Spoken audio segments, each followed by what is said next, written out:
A gente sabe que quanto maior a representatividade, maior é a tua influência em decisões partidárias.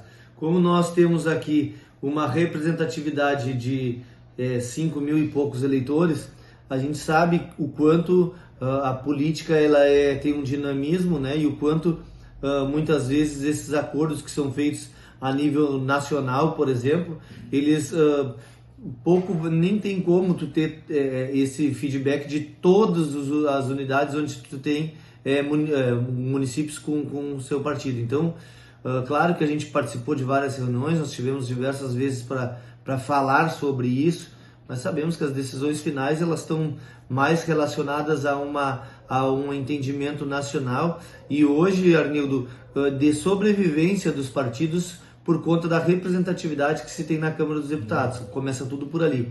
A representatividade, o tamanho do partido, ela se lê muito pela representatividade que nós temos hoje no Congresso Nacional. Então, o PSDB, ao longo dos últimos anos, perdeu muito esse espaço, principalmente nas duas últimas eleições gerais, que são a eleição para presidente, né?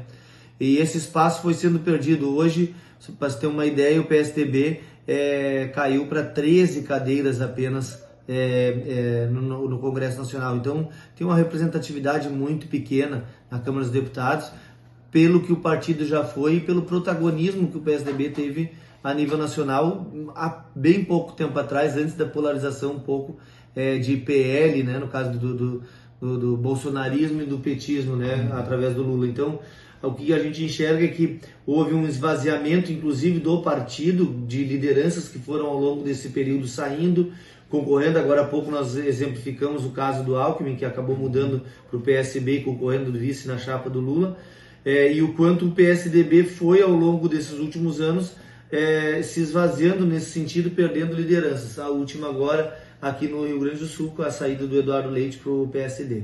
É verdade. Imagina só, em 1985 acontece a abertura democrática e com a abertura democrática houve a eleição indireta, quando Sarney se elegeu juntamente com Tancredo. Tancredo morreu, ainda está uma dúvida contra essa morte, ou morreram ele, não se sabe, mas na verdade isso é uma outra história, mas que tem a ver com a história do assunto que nós estamos vendo, que é o PSDB. Com a reforma partidária, em 1988, foi fundado em 89, saiu o registro, os tucanos foram, então, aparecer dentro do cenário.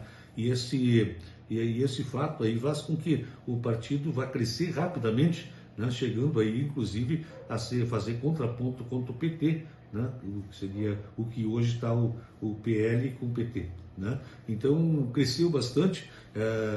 Temos lá a Aécio Neves, Mari Covas, sempre a presidente da República, depois veio a era do Alckmin, não é? Então há um crescimento bastante grande e depois, de uma hora para outra, uma derrocada. E parece que isso é cíclico, né? Isso não aconteceu só com o PSDB, mas aconteceu também com outros partidos durante a história. E daí nós vamos ter, assim, aquilo que falou, incrível que pareça, o maior ícone dos últimos anos, o maior expoente do partido vai para ser vice do PT, um partido que não tem nada a ver. São construções aí, lembra muito da frase do Leonel Brizola, né? A política é um grande jogo de interesses, e isso se registra ao longo da história com esse tipo de postura que muitas vezes alguns políticos adotam, né? De uma construção mais individual e menos coletiva, deixando de certa forma de lado o que nós chamamos de ideologia partidária, olhando para uma ideologia de crescimento pessoal ou, enfim, de desejo de chegar a algum cargo político maior, como nesse caso aí do que tu citou do Alckmin aí concorrendo a vice, né, dentro de uma chapa, saindo do partido que já vinha sofrendo com esse esvaziamento. O PSDB ele teve um desgaste muito grande na última eleição a governo federal, com a questão do Dória e do Eduardo Leite, com aquela disputa interna muito acirrada em relação à condição de quem na convenção partidária fosse ser escolhido para ser o candidato a presidente, que acabou tendo de forma muito negativa todo aquele processo e culminou com a desistência, inclusive, do candidato que, em tese, deveria ser o candidato do partido, porque houve um racha interno do partido na época. Então, o Dória, que deveria ter sido o candidato, acabou retirando a candidatura. Foi um desgaste enorme para todos naquela época, quando saiu toda aquela discussão, Eduardo Leite fazendo toda uma campanha para ser o representante, tinha apoio de diversas partes do país.